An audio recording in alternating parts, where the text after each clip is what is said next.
आज का चैप्टर है पिवट टेबल। पिवट टेबल एक बहुत ही वाइडली यूज़ किया जाने वाला टूल है एक्सेल के अंदर। अगर आप कहीं पे काम कर रहे हो और वहाँ पे डेटा रिलेटेड काम होता है तो आई एम श्योर आपने पिवट टेबल का नाम ज़रूर सुना होगा। देखिए, जब हम लोग कोई डेटा लार्ज डेटा में काम करते हैं तो हमेशा फार्मूलाज से ही ना रिजल्ट निकाले, ऐसा जरूरी नहीं होता है। जब क्विक समराइज के लिए, क्विक एनालाइज के लिए आपको पीवट टेबल भी यूज होता है, वाइडली यूज होता है। ठीक है, ये हम लोग आज देखते हैं कि पीवट टेबल को कैसे यूज कर सकते हैं और पीवट टेबल का यूज कर करके और क्या चीज कर सकते हैं। जैसे टेबल हो गया, चार्ट हो गया, स्लाइसर हो गया, टाइमलाइन हो गया, ये सब हम लोग कर सकते हैं पीवट टेबल का यूज करके। आइए देखते हैं। ये डेटा आप लोग को याद होगा, ये सेल्स रिपोर्ट है। अभी जब हमने count if sum if use किया था, देखिए यहाँ पे वो किया ही हुआ है, मैंने अभी तक चेंज भी नहीं किया। सम इफ, काउंट इफ, ये सब जब हमने यूज़ किया था सब पिवट टेबल का यूज़ किया था। तो ये बनाते समय हमने पिवट टेबल का यूज़ नहीं करके फार्मूलाज का यूज़ किया था। सम इफ फार्मूला का यहाँ पे यूज़ हुआ है या काउंट इफ फार्मूला का यूज़ हुआ है। ठीक, तो आपको मैं दिखाता हूँ कि बिना फार्मूला के ही आप ये सेम चीज़ कर पाओगे या मल्टीपल चीज़ कर पाओगे। ठीक है, तो पिवट टेबल करने के लिए आपको क्या करना पड़ेगा? सबसे पहले जो आपका डेटा है, उस डेटा को सिलेक्ट करना पड़ेगा। अगर आपके रॉ डेटा में कुछ क्लीनिंग है, ये है, तो ऑब्वियसली क्लीनिंग तो करना ही पड़ेगा। हम लोग जब एक्सेल की पूरा ट्यूटोरियल को कर रहे हैं चैप्टर वाइज, तो इस चीज़ का जरूर ध्यान रखा गया है कि पहले क्या जरूरी है, उसके बाद क्या जरूरी है। स्टेप वाइज आप लोग को ये लर्निंग ट्रांसफर की जा रही है ताकि आपको समझ में आए कि पहले क्या चाहिए। तो क्लीनिंग आप लोग को पहले ही बताया गया था ताकि आप कोई डेटा में काम करने के लिए डेटा को क्लीन करिए पहले, उसके बाद ही उस डेटा पे काम हो। हमारे पास ये डेटा है। अब हमने इस डेटा को सिलेक्ट कर लिया। ये 120 का सेल्स रिपोर्ट है, ऑर्डर आईडी है, नाम है, सब कुछ है इस डेटा में ऑलमोस्ट। तो अभी इस डेटा को हमने सिलेक्ट कर लिया। अब हमें क्या करना है, इसे पिवट टेबल में ले जाना है। पिवट टेबल कैसे होगा, कहाँ से मिलेगा? आप आ जाइए इंसर्ट टैब में। ठीक है, इंसर्ट टैब में आप देखिए आपको मिल जाएगा पिवट टेबल। यहाँ पे ड्रॉप डाउन भी आ रहा है, तो आपको यहाँ फ्रॉम टेबल रेंज आपको सिलेक्ट करना है। फ्रॉम एक्सटर्नल डेटा सोर्स, ये कोई सर्वर से लेना चाहते हैं या और दूसरे कहीं से लेना चाहते हैं उसके लिए है। तो फिलहाल हम तो इसमें नहीं जाएंगे, हम अपना जो एक्सेल में ही डेटा मिला है इससे ही चेक करेंगे। तो इसको सिलेक्ट कर लेते हैं। देखिए डेटा ऑटोमेटिक सिलेक्ट हो गया जो हमने सेलेक्ट करके रखा था। अब ये पूछ रहा है कि एक नया वर्कशीट में जाना है कि एग्जिस्टिंग में ही करना है। अभी तो यहाँ पे देखिए जगह है नहीं, तो हम लोग नए में चले जाएंगे। अगर आपके पास छोटा डेटा है और यहाँ पे आपके पास स्पेस रहता है तो आप लोग कर सकते हैं एग्जिस्टिंग में। अदरवाइज आपको नया वर्कशीट में ही ले लेना चाहिए। तो न्यू वर्कशीट में हमने यहाँ पे क्लिक कर दिया और ओके कर दिया। देखिए यहाँ पे सर्च रिपोर्ट के बारे में सीट 1 क्रिएट हो गया और ये पिवट टेबल 1 आ गया। ठीक है, अब क्या है, जैसे ही यहाँ पे पिवट टेबल आ गया है, अब देख रहे होंगे यहाँ पे दो जो टैब है वो ऐड हो गए हैं, pivot table analyse and design. ठीक है, तो जैसे ये दो टैब ऐड हो गए हैं, अगर आप अपना जो सिलेक्ट हैंडल है इसको बाहर पिवट टेबल के बाहर कहीं रखते हैं, तो आप देखेंगे ये हट जाता है यहाँ से, ये नहीं हटता है। आप इसके अंदर रखिए, ये ऑटोमेटिक यहाँ आ जाएंगे। ठीक है, कभी ये हो सकता है कि ये पिवट टेबल फील्ड्स है। ठीक है, तो ये फील्ड्स आपको गलती से यहाँ कट गया, तो कैसे वापस आएगा? देखिए फील्ड लिस्ट है, यहाँ पे क्लिक करने से आ जाएगा, यहाँ पे क्लिक करने से चला जाएगा। ठीक, नए नए ये सब परेशानी होती है। मैं अपने तजुर्बे से बता रहा हूँ। जब नए स्टूडेंट एक करते हैं ना तो उनको ये गायब हो जाता है, नहीं मिलता है, तो फिर इसीलिए मैं पहले से ही बता देता हूँ, यहाँ पे आपको ये मिल जाएगा। अब आइए समझते हैं पिवट टेबल में काम कैसे करते हैं। हमने पिवट टेबल तो ओपन कर लिया यहाँ पिवट टेबल से जाके, इसका शॉर्ट कोड भी है। आप, अब मैं क्योंकि बहुत पुराना से यूज़ करता हूँ तो ऑल डी पी एफ करके हम लोग ओपन कर लेते हैं, तो आप उसको कर सकते हैं, या तो फिर आप अपना शॉर्ट कोड जो है उसको यूज़ करते हैं। देखिए इंसर्ट के लिए आपका एन है, आप एन में जा सकते हैं, उसके बाद आप वी में जा सकते हैं। अभी ये हाईलाइट नहीं हो रहा क्योंकि ऑलरेडी किया हुआ है, नहीं तो आप वी में जाके भी पिवट टेबल को सेलेक्ट कर सकते हैं। ठीक है, आपको कोई भी शॉर्टकट ऐसे जानना है तो आप इस तरह से जान सकते हैं, यहाँ पे ऑटोमेटिक हाईलाइट हो जाता है, तो आपको जो चीज़ बार बार करना पड़ेगा उस चीज़ का शॉर्टकट आप यहाँ से यूज़ कर सकते हैं। चलिए अब देखते हैं कि पिवट टेबल कैसे बनाया जाएगा। अब इस रिपोर्ट में एक बार मैं आता हूँ जहाँ पे रॉ डेटा है हमारा, और हमने जो एक टेबल बनाया था, इसमें क्या बनाया था, इसमें हमने स्टेट लिया था, स्टेट नहीं, इसमें हमने सिटी लिया था, और हमने ये लिया था कि कौन सा पेमेंट मोड में कितना ट्रांजेक्शन हुआ है। सेम चीज़ अगर हम पिवट में करना चाहें, यहाँ पे हमने फॉर्मूला से किया था, लेकिन यहाँ फॉर्मूला से नहीं, हम पिवट में करेंगे। आइए करते हैं। देखिए यहाँ पे जितने भी हमारा कॉलम है वो यहाँ पे है ना, ऑर्डर आईडी से लेके ऑर्डर स्टेटस तक, ये जो कॉलम है आपके यहाँ पे ऑर्डर आईडी, ऑर्डर, ये हर एक कॉलम वहाँ पे दिया हुआ है ऑर्डर स्टेटस तक। अब आपको ये कौन सा कॉलम चाहिए वो आपको यहाँ पे सिलेक्ट करना पड़ेगा। ये रो है, ये कॉलम है, ये फिल्टर है और ये वैल्यूज़ है। अब ये करते हैं एक, तो आपको समझ में आ जाएगा। हमें क्या चाहिए, हमें सिटी चाहिए, तो सिटी को सबसे पहले हम जो है रोज में ला देते हैं। देखिए सिटी आ गया आपके पास रो में, है ना। अब क्या करेंगे, हमें कॉलम में क्या चाहिए, हमें कॉलम में चाहिए पेमेंट मोड। पेमेंट मोड चाहिए हमें कॉलम में। आ गया पेमेंट मोड, कॉलम में क्या क्या आया, कार्ड, कैश, नेट बैंकिंग। अब वैल्यूज हमें देखना क्या है, हमने ये देख लिया, ये देख लिया, हमें देखना है भाई पेमेंट का सेम जो है आपने वैल्यूज में डालना है, पेमेंट मोड का काउंट। देखिए आपको ये डेटा आ गया, अहमदाबाद, ये सेम चीज़ हमने यहाँ पे बनाया था फॉर्मूला से।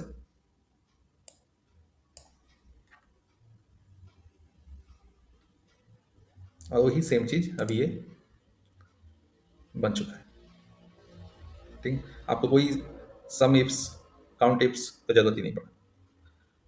सेम अगर मैं इस चीज़ को चेंज करना चाहूँ तो क्या कर सकता हूँ, मुझे यहाँ से इसको रिमूव करना है, ऑटोमेटिक हट जाएगा। पेमेंट मोड फिर यहाँ से रिमूव करना है। और सिटी यहाँ पे एक अनचेक बटन भी है, इसको क्लिक कर सकते हैं, ये चेक अनचेक हो जाएगा। ठीक है, चेक करेंगे तो जैसा अभी सिटी था, स्टेट किया तो स्टेट आ गया, रीजन किया तो रीजन आ गया। अब रीजन में हमको देखना है कि कितना ऑर्डर हुआ है। कैसे देखेंगे, देखिए ऑटोमेटिक यहाँ पे आ गया। एक्सेल समझ जाता है कि आप क्या देखना चाह रहे हैं, लेकिन अगर ऐसा कुछ है जो इन जनरल नहीं होता है, आपको थोड़ा अलग है, तो आप इसको हटा सकते हैं।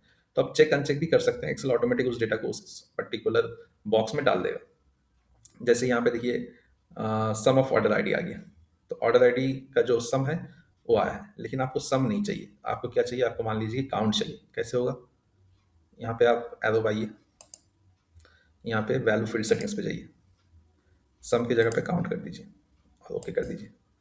देखिए टोटल 120 ऑर्डर था, तो यहाँ पे एक्सेल क्या कर रहा था, ऑर्डर आईडी का सम हो जा रहा था। तो यहाँ पे आपको समझना पड़ेगा, अरे हमें तो सम नहीं चाहिए, हमें तो काउंट चाहिए, तो आपको मैनुअली आके करना पड़ेगा। जैसे ही आप टेबल के बाहर रखेंगे ये गायब हो जाएगा आपका फील्ड सेटिंग्स, आपको इसके अंदर रखना है तभी ये फील्ड सेटिंग्स आएगा। तो इस तरह से आप जो भी चाहे पैटर्न में यहाँ पे ला सकते हैं आपका टेबल के लिए। दूसरा हमने क्या बनाया था, हमने सेल्समैन वाइज बनाया था अपना जो आइटम है वो। क्या था सेल्समैन वाइज आइटम, हमने सम किया था किसने कितने टोटल कितने रुपए का आइटम सेल किया।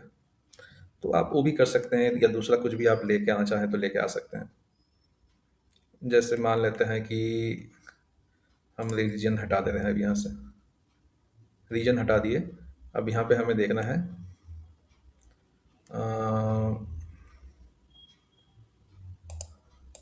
सेल्स पर्सन, सेल्स पर्सन का नाम आ गया, ऑर्डर आईडी भी हमें नहीं चाहिए, हमें चाहिए क्या, सेल्स अमाउंट। ठीक है, तो टोटल सेल्स अमाउंट आ गया यहाँ पे। अब किसने कितना ज़्यादा सेल किया है ये चेक करने के लिए हमें इस चीज़ को अगर शॉर्ट करना हो तो आप इस चीज़ को शॉर्ट भी कर सकते हैं। ठीक है, Z2A कर दीजिए, सबसे ज़्यादा सेल किसने किया है, जो चीज़ हमने यहाँ पे निकाला था, ये सेम चीज़ आपका यहाँ पे आ गया। तो इस तरह से अलग अलग पैटर्न से हम लोग एज पर रिक्वायरमेंट डेटा निकाल सकते हैं। ये डिपेंड करता है कि आपकी कंपनी को भी कौन सा डेटा चाहिए तो निकाल सकते हैं। देखिए मैक्सिमम समय क्या होता है, इस तरह का एक रॉ डेटा मिलता है आपको, तो ये रॉ डेटा अगर मिला है आपको, तो ये रॉ डेटा से अगर आपको निकालना आता है पिवट, तब तुरंत निकाल के अपने लिए देख सकते हैं कि क्या है क्या नहीं है। या तो बहुत जगह पे क्या होता है, एक डेडिकेटेड MIS पर्सन होते हैं जो कि डेटा पे काम करते हैं, और उसमें डेटा रॉ डेटा आने के बाद उस डेटा को क्लीन करके बना के वो डेटा को फर्दर जो है सर्कुलेट किया जाता है, एंड देन उस डेटा को फिर चेक करके मैनेजमेंट है, मैनेजर है अपना जो भी फन एक्शन है वो लेते हैं।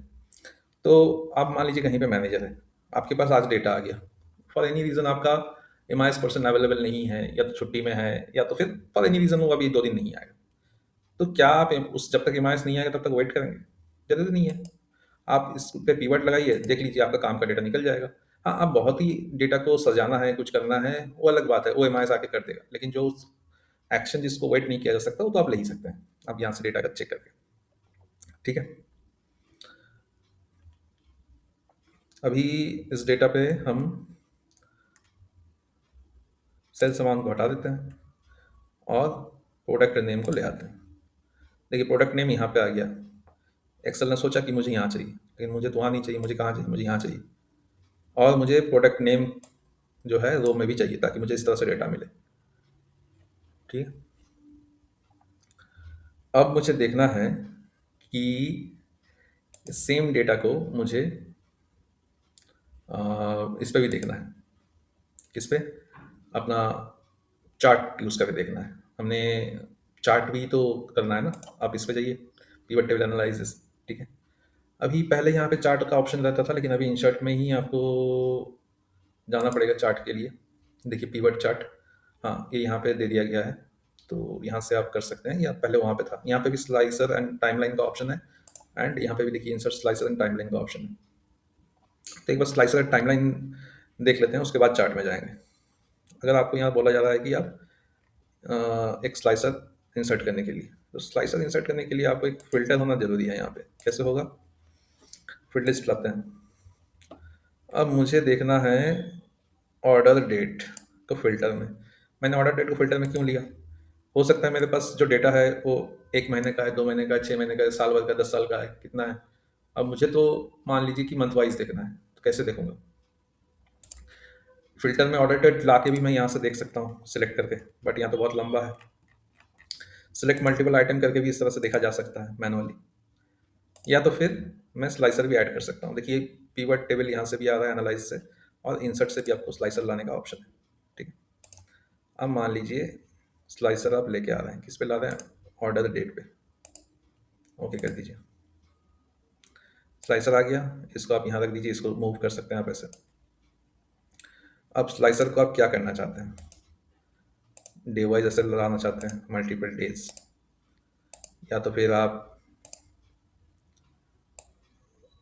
ये आपके पास ऑप्शन है, आप ऐसे करके डेट वाइज लेके जा सकते हैं।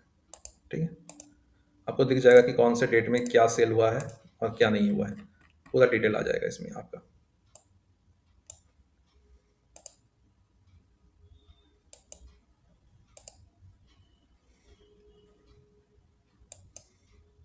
ये छोटा क्यों हो जा रहा है? क्योंकि उसमें सिर्फ पेन ड्राइव ही सेल हुआ है, इसलिए छोटा हो जा रहा है। तो जितना सेल होगा ये ऑटोमेटिक अपने हिसाब से ऊपर नीचे होता रहेगा। ठीक है। अब क्या कर सकते हैं? अब इसको अगर हम यहाँ से हटा देते हैं, मान लीजिए,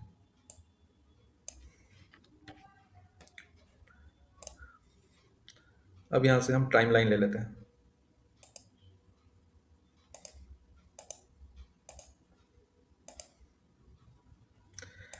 देखिए एक्चुअली डेट के लिए जो होता है ना, डेट के लिए टाइमलाइन ही सही रहता है। स्लाइसर के लिए आप अलग अलग यूज़ कर सकते हैं। जैसे स्लाइसर को अगर आप इसके साथ ही रखना चाहें, और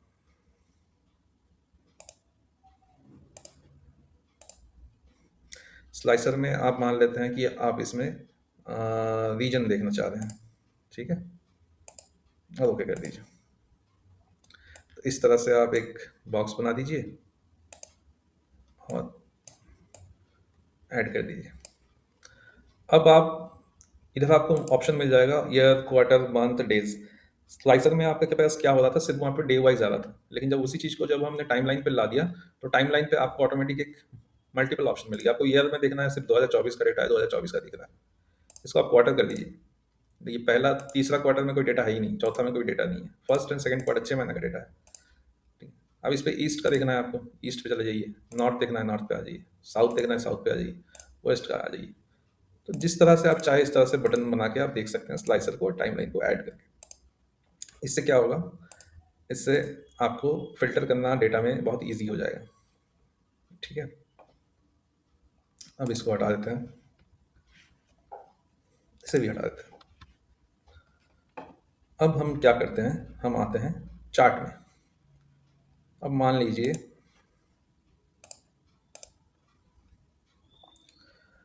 हमें देखना है कि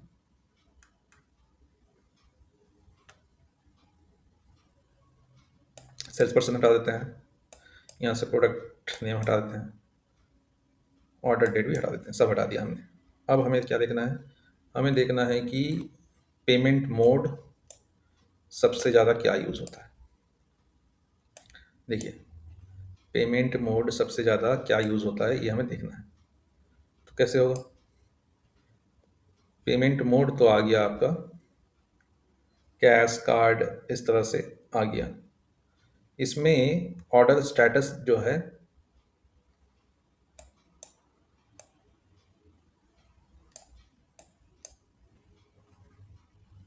देखिए हम क्या करने का कोशिश कर रहे हैं कि आपके पास कार्ड भी यूज़ हुआ है, आपके पास कैश भी यूज़ हुआ है, आपके पास नेट बैंकिंग भी यूज़ हुआ है, आपके पास यूपीआई भी यूज़ हुआ है। तो सबसे ज़्यादा सक्सेस किस चीज़ पे है और सबसे ज़्यादा कैंसल्ड किस पे हुआ है, ये हम देखने का कोशिश कर रहे हैं। तो इसके लिए क्या करना है? इसके लिए एक बार हमने फिर से इस डेटा को हम रिमूव कर दे रहे हैं। अब ऑर्डर स्टेटस में क्या दिया हुआ है? ऑर्डर स्टेटस में दिया हुआ है कि भाई कैंसल्ड है, कंप्लीटेड है, पेंडिंग है ना? तो हमें ये देखना है इसका काउंट क्या है, कैंसल्ड है, कंप्लीटेड है या पेंडिंग है। ये तो हमें मिल जा रहा है। अब हमें पेमेंट मोड को यहाँ लाना है। अब देखिए इस पे क्या आ रहा है, कार्ड पे कितना ज़्यादा कैंसिल हुआ है, कैश पे कितना ज़्यादा कैंसलेशन है, ठीक है, ये आपको देखा। कंप्लीटेड क्या है, ये, ठीक है। अब इस चीज़ को मान लीजिए आप थोड़ा ग्राफिकल प्रेजेंट लाना चाहते हैं, कैसे लाइएगा? आइए इंसर्ट में चलते हैं। इंसर्ट में आप पिवट चार्ट में आ जाइए, ठीक है। आपके पास देखिए चार्ट का कितना सारा ऑप्शन है, लाइन चार्ट करना चाहते हैं, बार चार्ट करना चाहते हैं, कॉलम चार्ट करना चाहते हैं, डिपेंड करता है आपके पास क्या डेटा है, उसके हिसाब से आपका चार्ट कौन सा सही बैठता है। कहीं पाई चार्ट होगा, कहीं लाइन चार्ट होगा, कहीं बार चार्ट होगा, यही तीन चार तरह का चार्ट जो है मैक्सिमम यूज होता है। उसके बाद छोड़ के भी स्टॉक मार्केट के लिए अलग सा चार्ट पैटर्न है, ठीक है, कैंडल स्टिक पैटर्न बोला जाता है। और यहाँ पे देखिए कैंडल पैटर्न जो है बना हुआ है, फनल है, कॉम्बो है, अलग अलग वैरायटी ऑफ चार्ट है। आपके डेटा के लिए यहाँ पे जो सही है वो आप जो है कॉलम चार्ट ही यहाँ पे सही है। तो इसको ओके कर देते हैं। इसमें हमें क्या मिल रहा है, देखिए इस पे हमें मिल रहा है कि भाई कार्ड में कौन सा ज़्यादा सक्सेस हुआ, यहाँ पे दिया हुआ है, पेंडिंग कौन सा, कंप्लीटेड है, कैंसल्ड है। अब मान लीजिए कि आप एक दूसरा डेटा को लाना चाहते हैं। ये चार्ट लेकिन रियल टाइम है, यहाँ पे अगर कोई भी चेंजेस होता है तो ये ऑटोमेटिक ये चार्ट चेंज हो जाएगा, ठीक है।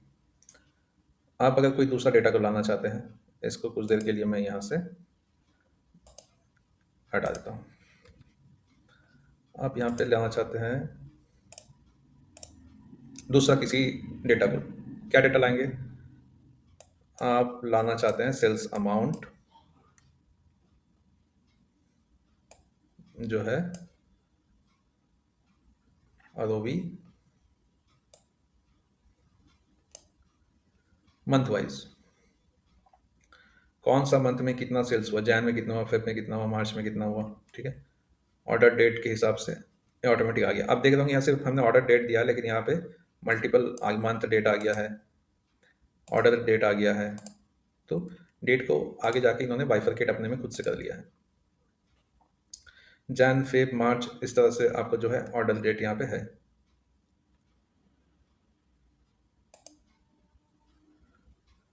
अब अगर इस चीज़ को आप मान लीजिए कि आप एक चार्ट में लाना चाहते हैं, आप बिल्कुल ला सकते हैं। आप इसको करिए, या तो यहाँ सेलेक्ट रखिए, इंसर्ट में जाइए, पिवट चार्ट में आइए। देखिए इस तरह का चार्ट आपको दिया जा रहा है, सेल्स जो है आपका इस तरह से हो रहा है। तो आप जिस तरह का भी चार्ट यूज़ करना चाहते हैं डिपेंडिंग ऑन योर डेटा आप कर सकते हैं, ठीक है। आपका डेटा जो होगा उसमें जो भी सुइटेबल चार्ट होगा एक्सेल ऑटोमेटिक आपको दे देगा। अगर आपको पसंद नहीं है, आप दूसरा कुछ करना चाहते हैं, तो यूर मोस्ट वेलकम, आप कर सकते हैं। आप दूसरे किसी तरीके से डेटा को दिखाना चाहते हैं, आप दिखा सकते हैं, है ना। तो इस तरह से आप अलग अलग चार्ट यूज़ करके अपना डैशबोर्ड को क्रिएट कर सकते हैं। और ये ना अपने आप में सफिशियंट होता है कि आप अगर पिवट टेबल का यूज़ करेंगे तो आपका 80% काम हो जाएगा, ठीक है। आपका 80% काम हो जाएगा।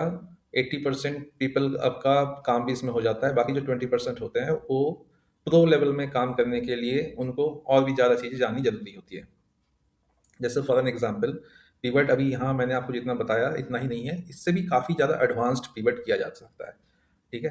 पिवट को मल्टीपल डेटा लिंक से कनेक्ट किया जा सकता है। लेकिन आपको क्या ज़रूरत पड़ेगा? आपको तभी ज़रूरत पड़ेगा जब आप एक ऑर्गेनाइजेशंस के डेटा एनालिसिस्ट बन जाइएगा, एमआईएस टीम में आप डेटा का सपोर्ट के लिए रहिएगा। तो मतलब जहाँ पे आपका कोर काम सिर्फ डेटा ही है।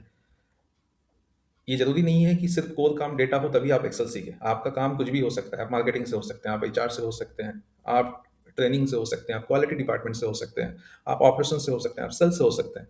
हर डिपार्टमेंट में एक्सेल आना ज़रूरी है। लेकिन क्या किसी चीज़ के एकदम जब डीप में जाना होता है तब कब ज़रूरी होता है?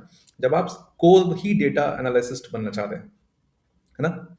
जैसे यहाँ पे देखिए एक पावर पिवट का ऑप्शन है। तो पावर पिवट क्या है? पावर पिवट जो है ये मल्टीपल डेटा सोर्स के ऊपर डेटा मॉडलिंग किया जाता है। जैसे हमने यहाँ पे जब पिवट किया था, अगर आप देखिए इस डेटा पे इंसर्ट पिवट करने गए थे, तो यहाँ पे देखिए फॉर्म डाटा मॉडल से ये यहाँ पे जो है फेड किया हुआ। तो डेटा मॉडल से भी पिवट कनेक्ट हो सकता है। तो ये एडवांस लेवल में है। अभी फिलहाल आप लोग के लिए इस ट्यूटोरियल में तो ज़रूरत नहीं है। इसके लिए अलग से ट्यूटोरियल रहेंगे। अगर आपको चाहिए कि आपको और एडवांस जानना है, पावर पिवट जानना है, पावर क्वेरी जानना है। पावर क्वेरी भी हमने अभी तक नहीं किया है, इस ट्यूटोरियल में पावर क्वेरी भी नहीं होगा। ये सब बहुत ही ज़्यादा एडवांस टूल है, पावर क्वेरी, पावर पिवट। ये सब शुरुआती दिनों में माइक्रोसॉफ्ट एक्सेल में नहीं था, बाद में ऐड किया गया है और ये जो पावर यूज़र हैं उनके लिए है। तो आपके लिए अगर आपको पता नहीं भी होगा तो कोई फ़र्क नहीं पड़ता। लेकिन अगर आप चाहते हैं फिर भी कि आपको पता रहे और आप जानना चाहते हैं और सीखने के लिए इच्छुक हैं, तो इसके लिए जो डेडिकेटेड कोर्स होगा उस चीज़ को आप ऑप्ट कर सकते हैं। नहीं तो अगर आप नॉर्मल एक ओवरऑल के लिए जानना चाहते हैं, उसके लिए आप जिस कोर्स में जितना आपको बताया जा रहा है वो सफिशिएंट है।